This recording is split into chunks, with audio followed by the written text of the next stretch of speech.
Mitä sä Terhi halusit, että me sanotaan? Sitten voi eka kerran. Oliko se, että mitä me tiedetään intersukupuolisuudesta? Mitä tiedätte tästä aiheesta, mitä te haluatte oppia tietämään, miltä tämä tuntuu tämä dokumentin tekeminen ja mitä te odotatte täältä? No mä oon Sini ja mä oon tämän dokumentin kuvaaja. Ja mä olen tässä mukana, koska minua pyydettiin ja koska minua kiinnosti tulla. Ja en tiedä intersukupuolisuudesta paljonkaan, ainoastaan sen, mitä nyt ollaan käyty muutamia keskusteluja Terhi ja Jaanan kanssa. Mä oon Asar Sajar ja mä toimin tämän dokumenttielokuvan leikkaajana. Mitä mä odotan täältä? Mä odotan oikeastaan kiinnostavaa keskustelua ja mä odotan myöskin jotenkin sellaista kiinnostavaa dokumentin tekoa. Mä oon Jaana Pirskanen ja mä oon tämän dokumentin ohjaaja. Ja mitä mä odotan tältä dokumentilta? Mä itse asiassa opiskelen filosofiaa ja mä oon tehnyt mun gradutyötä intersukupuolisuudesta, joten aihe on mulle aika tuttu. Mutta mä luulen, että tällainen henkilökohtainen keskustelu syventää tätä aihetta.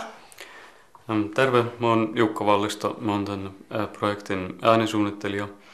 Ja intersukupuolisuus kiinnostaa mua sen vuoksi, että se jo olemukseltaan rikkoo sukupuolirajoja.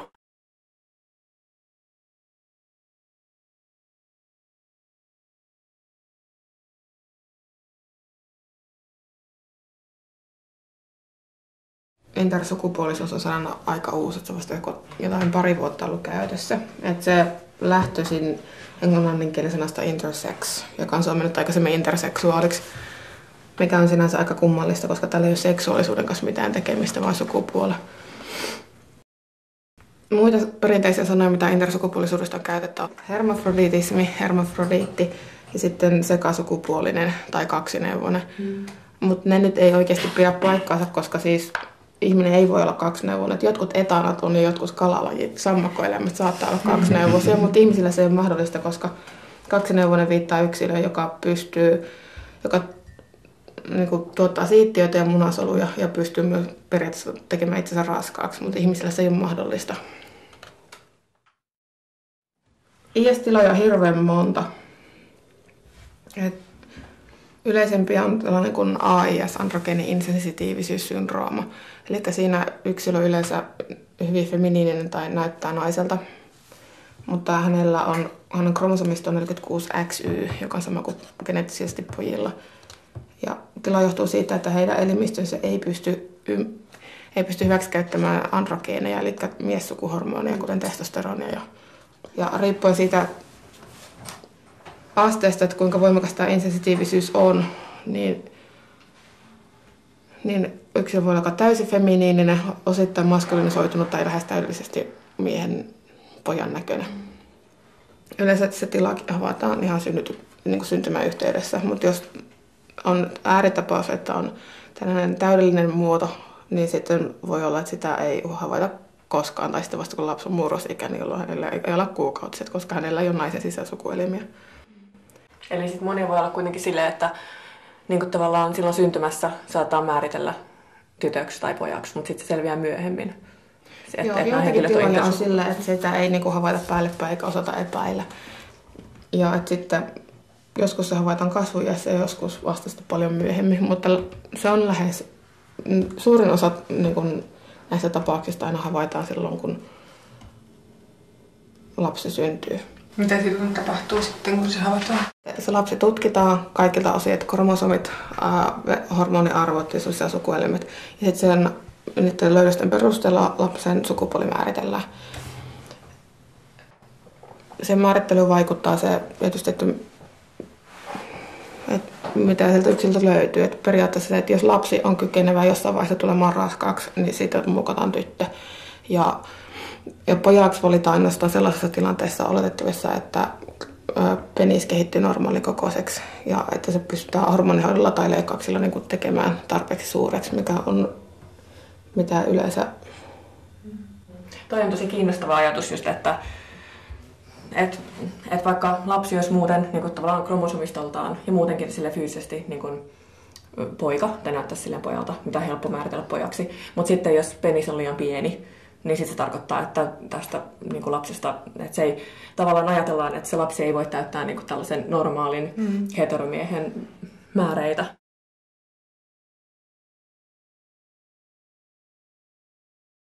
Eli sen jälkeen, kun se sukupuoli on määritelty, niin sitten aloitetaan hoidot. Et ensinnäkin siihen kuuluu hormonihoidot. Siihen kuuluu hormonihoidot, kirurgiset toimenpiteet ja kasvatus, miten se lapsi sitten kasvaa aikuiseksi. Eli hormonihoidot nyt on täysin ymmärrettävissä, että jos lapsella ei ole tarpeeksi omaa hormonituotantoa, niin sitä pitää tietysti tukea, että se lapsi pysyy terveenä. Mutta sitten nämä kirurgiset toimenpiteet tarkoittaa sitä, että sukupuolelle kuulumattomat kudokset poistetaan. Eli jos on tyttö, jolla on kivehkudosta, niin se poistetaan automaattisesti ja päinvastoin. Ja sitten genitaalialue leikataan muistuttamaan valittua sukupuolta. Eli jos se, mä en voi kauheasti puhua, että miten IS-poikien kohdalla tehdään, kun niitä on aika vähän ja en ole tavannut itse ketään. Mutta että IS-naisilla se sitten tarkoittaa sitä, että jos klitoris on liian iso, se leikataan pienemmäksi, oikean näköiseksi. Jos lapsella ei ole vaginaa, niin se leikataan. Ja sitten sen jälkeen annetaan ohjeet, että lasta tuetaan siihen valittuun sukupuoleen. Että jos on tyttö, niin sitä kasvatetaan niin kuin tyttö, jos on poika, niin sitä kasvatetaan niin kuin poikaa. Tämä nykyinen hoitokäytäntö luotiin lähinnä Yhdysvalloissa 50-luvulla. Ja silloin oli tietysti ideana, että kun yksilö ei ole mies tai nainen, niin sehän on poikkeavuus, joka pitää korjata. Ja sitten kun pystytään korjaamaan ja auttamaan, niin se tietysti pitää tehdä. Eli tällainen John Money kehitti sellaisen teorian, hypoteesin, että lapsi on psykososiaalisesti täysin muovattavissa aina 18 ikäkuukauteen asti. Että jos sillä on oikeat hormonit, oikeanlaiset sukuelimet ja oikeanlainen kasvatus, niin sitä saadaan kasvatettua aivan täysin tyttö tai poika. Ja hänen malliesimerkki oli tämmöinen tapaus kuin Joan, jossa oli kysymys kaksospojista, jossa toisen penis tuhoutui ympärileikkauksen yhteydessä täysin. Ja John Moneyn kehotuksesta ne sitten leikattiin tyttö, vaikka hän oli täysin terve poika. Ja sitten hän lapsena hoidettiin ja seurattiin ja tutkittiin ja hän vaikutti käyttäytyvän kuin tavallinen tyttö. Ja se oli niin kuin, että tämä on tämän teorian riemuvoitto. Ja sitä käytettiin monia vuosikymmeniä. Sitten myöhemmin tämä henkilö tuli aikuisena julkisuuteen kertomaan näistä tiloista. Hän oli vaihtanut itsensä takaisin mieheksi, koska hän ei ollut missään vaiheessa tuntenut olevansa nainen. Mutta että yksi tärkeä syy oli se, että miksi tätä hoitokäytäntöä aloitettiin ja jatkettiin, että koska uskottiin, että kun silloin lapsella on oikeanlaiset sukuelimet ja oikeanlainen kasvatus, niin hän kasvaa siihen sukupuoleen, mihinkä halutaan.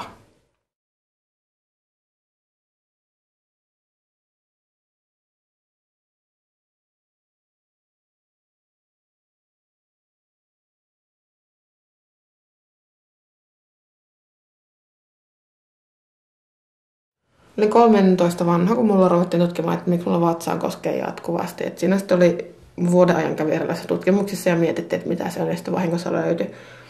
Ja mulla sitten lääkäri selitti, että sulla on tällainen tila, että sä oot muuten ihan tavallinen tyttö, mutta sulla ei ole naisen sisäsukuelimiä ollenkaan, että sulla ei ole kohtu eikä munasarjoja, et voi koskaan saada lapsia. Sun vagina on jo normaalisti kehittynyt ja sitten sulla on piilokivekset. Ja sitten sun tämä karyotyyppi, eli mun kromosomit on, että mä oon 46XY, mikä on sama kuin pojilla. Sitten kerrottiin, että tämä asia kyllä korjaantuu sillä, että kun me lähetetään leikkauksiin, multa poistetaan nämä piilokivekset ja sitten mulla rakennetaan vagina, niin sen jälkeen kaikki on kunnossa. Siinä tilanteessa mä olin ihan hirveän helpottanut, että joku syy löytyi, että miksi mulla vatsaan koskee. Että kun se pitkin vuotta oli sitten aina vähän väliä lähetettiin psykologille, että jos sinä nyt vaan kuvittelet joitain asioita, että johtaisiko se jostain muusta, että pelkätkö sinä koulua tai jotain. Ja sitten mut lähetettiin eteenpäin, mut leikattiin täällä Helsingissä lasten klinikka, se oli nyt silloin, että se on HUS, lasten ja nuorten sairaala. Ja mulle sitten tehtiin, että mulla poistettiin kivekset ja mulla rakennettiin vagina. Ja sitten se oli, että kaikki, että no nyt on kaikki hyviä, että sitten voisi palata taas kouluun. Ja katsotaan sitten, että tehdään jatkossa tarkastuksia. Mutta sitten kun mä yritin lähteä kouluun, niin se ei jostain onnistunutkaan. Että toisaalta siinä oli ihan ymmärrettävä, että mä olin monta vuotta vaan maannut kipeänä. Mä en jaksanut mitään, kunto oli ihan nollilla. Sitten kun oli monta vuotta mennyt silleen, että ei ollut oikeasti ikätovereiden kanssa tekemisissä, niin oli hankala mennä kouluun. Ja sitten siinä oli muutakin, mutta mä en sitä silloin ymmärtänyt. 3 vuotta sitten niin mä rupesin miettimään, että kun mulla asiat tuli kunnossa, että mä muutin omaa asuntoa ja rupesin käymään iltalukioon, että olisi ehkä kiva jutella jonkun sellaisen ihmisen kanssa, jolla on samanlainen tila kuin mulla. Että niin kuin, tuskin se nyt mitään haittaakaan ole. Että mulla on aikaisemmin kokenut, että mulla ei ollut mitään tarvettakaan jutella kenenkään kanssa siitä, että se nyt oli vain yksi sellainen sairaus, että nyt se on hoidettu, että eihän siinä mitään kummallista oikeasti ole. Mä sitten etsiskelin paljon tietoa ja sitä oli ihan älyttömän vähän saatavilla, että varsinkin sillä nimellä, mikä mulla oli perifeerinen androgeeniresistenssi, eihän sillä löydy yhtään mitään tietoa yhtään mistään. Sitten mä tarpeeksi kun pyöritin sitä sanaa ja mietin, niin sitten mä sain sen käännettyä niin androgeeniresistensiksi, androgen resistance, mitä se on englanniksi, niin sitten mä rupesin löytää tietoa. Sitten löytyi Suomesta kyselin muutamasta paikasta ja sitten Setan transtuki.pisteen sivuilla oli just vasta sitten kirjoitettu hirveän hyvät intersukupuolisuutta käsittelevät sivut. Ja mä sitten niitä luin ja tuskin, mutta sitten mä ajattelin, että no en mä nyt tiedä, onko tässä nyt mitään ongelmaa. Eihän tässä tilassa nyt ole mitään ihmeellistä, että tämä on ihan normaali juttu. Sitten mut pyydettiin transtuki.pisteen erityissosiaalityöntekijä ehdotti, että mä voisin lähteä transtukihenkilökurssille, että mä voisin olla IS-tukihenkilö sitten joskus tulevaisuudessa, että tulee semmoisia IS, joilla sillä on ongelma tai jotain muuta. Sitten mä, no kai sinne nyt voi lähteä, mutta en mä nyt tiedä. Siitä nyt on melko tasan 2,5 vuotta, kun se leiri oli, ja se oli se oli jännä tilanne. Mä en ennen tavannut ketään transsukupuolista ihmistä, niin se oli ensiksi, että minkälaisia ihmisiä ne oikeasti on. Että onko ne kummallisia. Ja, mä nyt oikein tiedä. Ei mulla ole mitään samaa niiden kanssa. Ja niitä oli ihan kauhean mukavia. Että monet ne ihmiset, kun mä siellä leirillä tapasin, ne on nykyään mun parhaita ystäviä melkein. Ja sitten kun nämä transihmiset sitten osa oli pitämällä prosessissa osaavasta aloittelevassa, jotkut sitten kertoi näistä leikkauksista, että transihmisellä on älyttömän hankala tämä systeemi ollut pitkä, että hoito on vaikea päästä, sitä on tosi vaikea saada, epäillään joka ikistä asiaa, mitä he sanovat. Ja että sitten se on hyvin harvoin sen prosessin pääsee sinne asti läpi, että pääsee korjattaa kehossa just sellaisen kuntoon, että minkälainen he kokee se olevansa. Sitten mulle, että mulle tehtiin kaikki nuo leikkaukset ja mä en edes pyytänyt niitä. Ja sitten mä silloin totesin, että mä en edes halunnut niitä.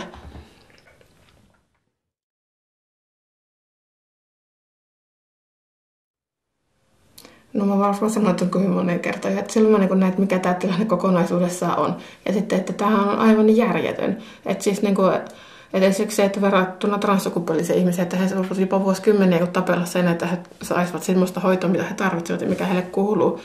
Ja IS-lapset, heille tehdään samoja asioita ilman, että heitä kuullaan ja ilman, että kukaan kysyy, että haluavatko he tällaista. Ja että siis tämähän on ihan hirveä ihmisoikeusrikkomus, että suurin osa lapsille tehtävistä leikkauksista on sellaisia, mitä ne ei halua ja mitä ne ei tarvitse.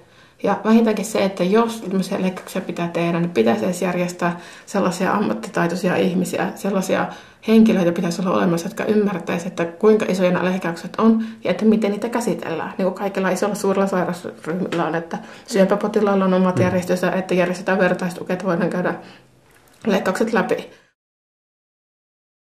Tarjottiin mulle, kävin muutaman kerran psykologilla ja psykiatrilla, mutta se oli silleen, että he tiesivät silloin, kun mä olin 14 vanhalla tilanteesta vielä vähemmän kuin minä. Ja enhän mä saanut ruveta keskustelemaan mistään aiheesta, kun ei ollut minkälaista käsitystä, että mitä tämä aihe kokonaisuudessaan on. Oliko se hoitohenkilökunnan mielestä tosiaankin se prosessi päättyi siihen, että ne leikkaukset oli tehty? Tavallaan puhuuko ne missään vaiheessa siitä, että miltä susta tuntuu tai että siitä pitäisi puhua sitten myöhemmin? Muusta kuin siitä fyysisestä puolesta? Ei, että se oli, että ensinnäkin se, että missä vaiheessa ei tuosta aiheesta varsinaisesti puhuttu mitään.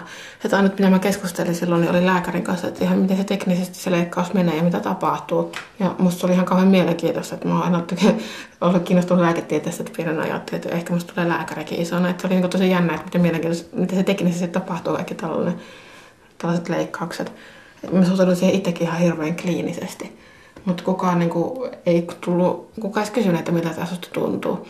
Et joskus kysyttiin sitä, että miltä tämä tila susta tuntuu, että kun sä et ole ihan tavallinen tyttö, niin mä olin, että no ei se nyt tunnu yhtään miltään.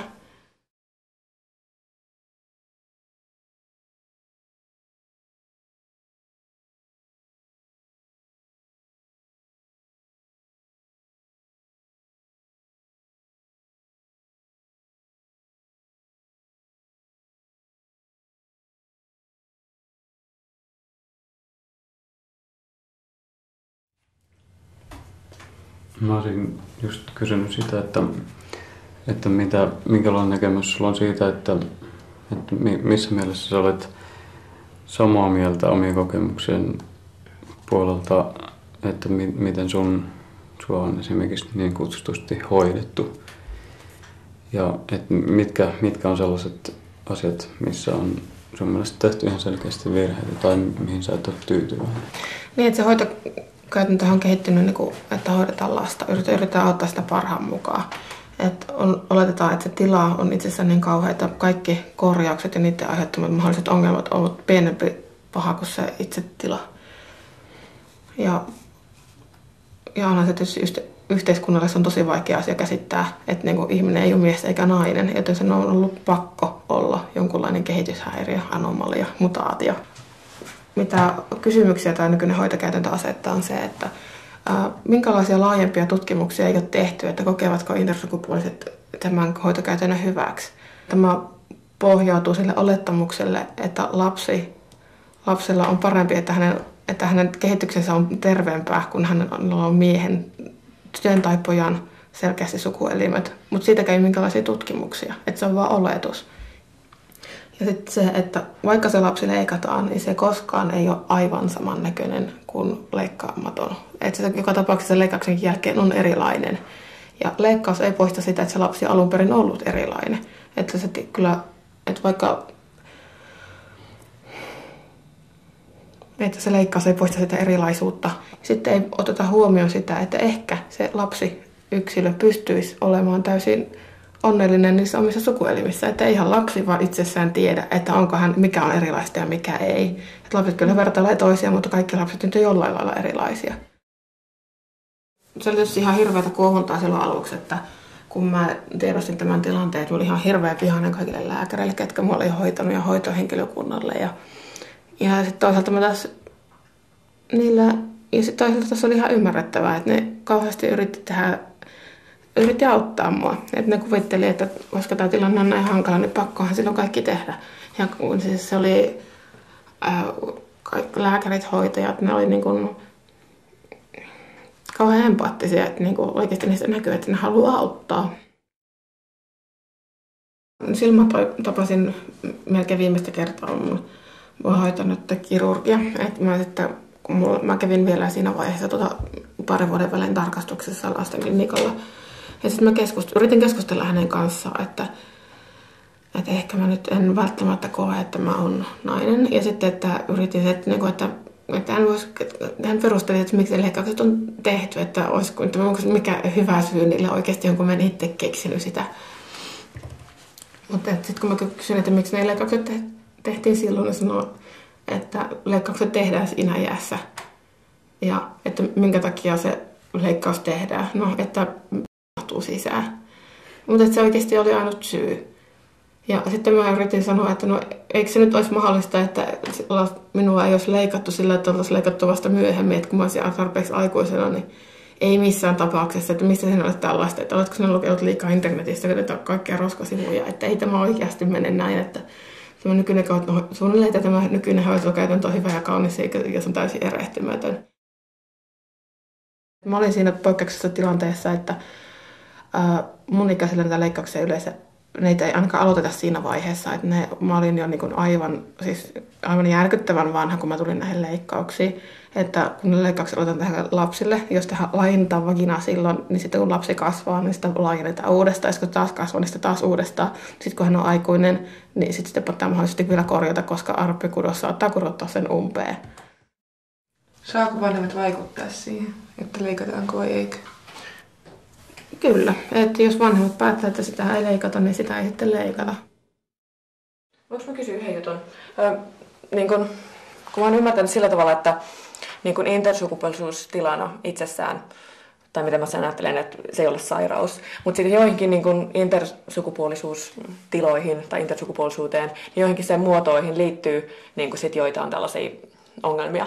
Sellainen IS-tila kuin CAH, Congenital Adrenal Hyperplasia, eli lisämunuaiskuoren liikatoiminta, niin se elimistö tuottaa liikaa kaikenlaisia hormoneja. Eli CAH-lapsilla on monesti liittyy tähän tilaan se, että heidän suolahormonit ja suolatasapaino elimistössä ei ole kohdalla. Tämä suolan menetyshäiriötila, niin se tila on hengenvaarallinen, jos sitä ei hoideta, että se lapsi voi kuolla ihan parissa päivässä siihen. Mutta itsessään intersukupuolisuus ei ole sairaus, vaikka lääketiede sen niin nykyään vielä määrittelee. Noista tilastoista, että kuinka yleistä tuo intersukupuolisuus on?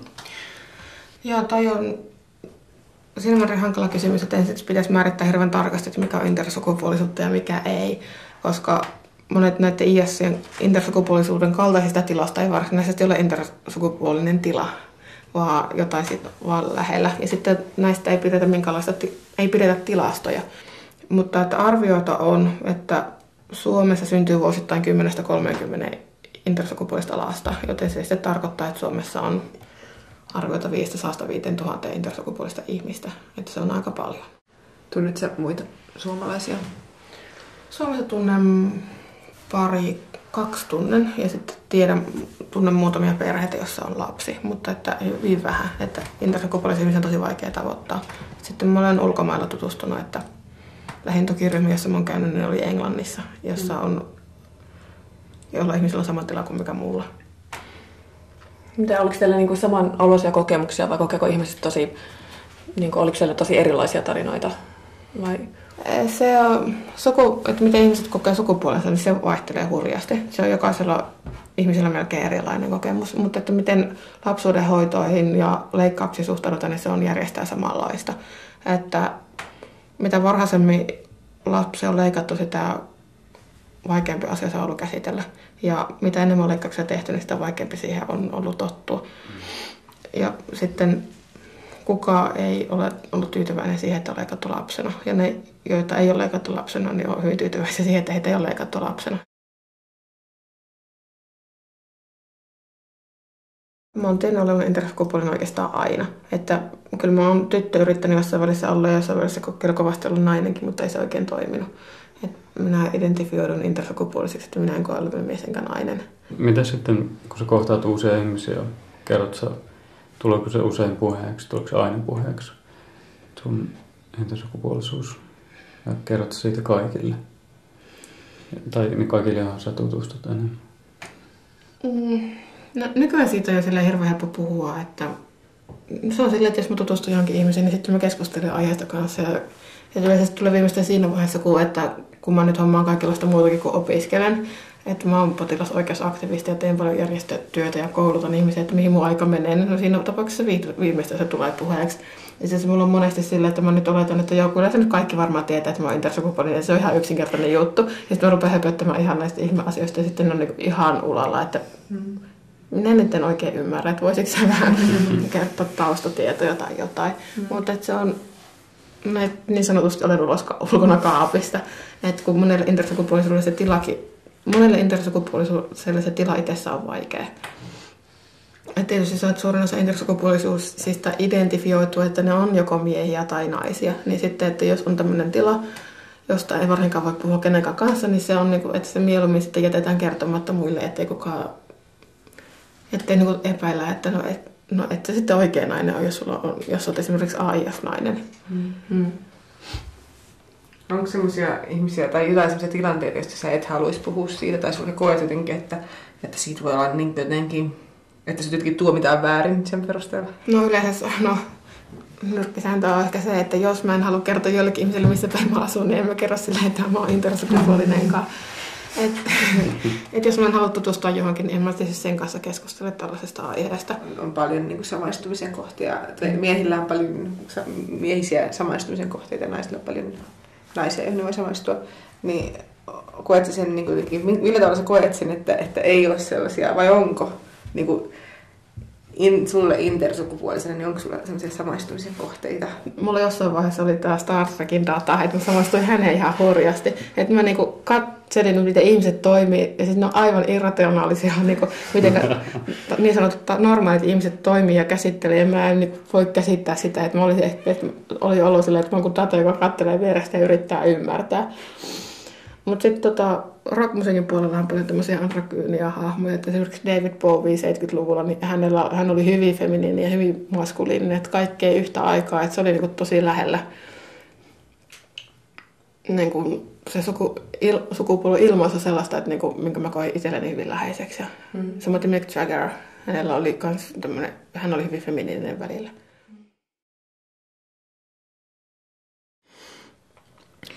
Niin mä oon nyt sitten 2 vuoden aikana tietysti, että selvittänyt omia asioitani, että ylipäätään pystyn keskustelemaan tästä, että ilman, että itken hirveästi, niin hankkinut tietoa tästä ja sitten luonut suhteita erilaisiin instansseihin, että mä pystyn jollain lailla muuttamaan näitä hoitokäytäntöjä.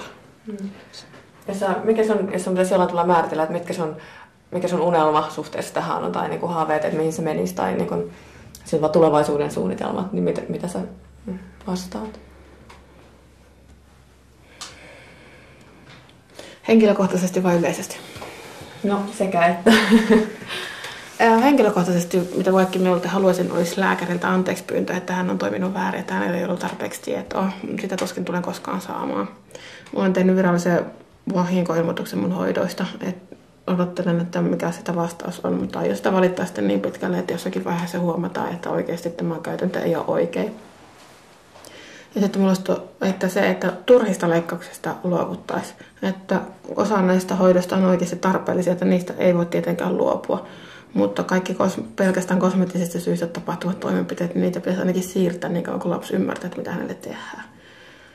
Ja kun ajattelee, että mä 14-vuotiaana mä en ollut millään lailla kykenevä käsittelemään asioita, niin miten jotkut alle kouluvuotias lapsi voisi olla.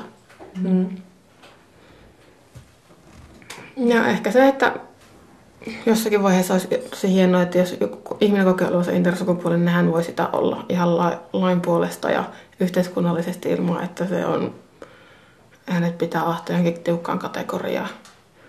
Mutta se on niin iso asia, että se ei tule tapahtumaan ehkä lähimmän 100 vuoden aikana. Toisaalta sitä ihmeellisempiäkin asioita on tapahtunut.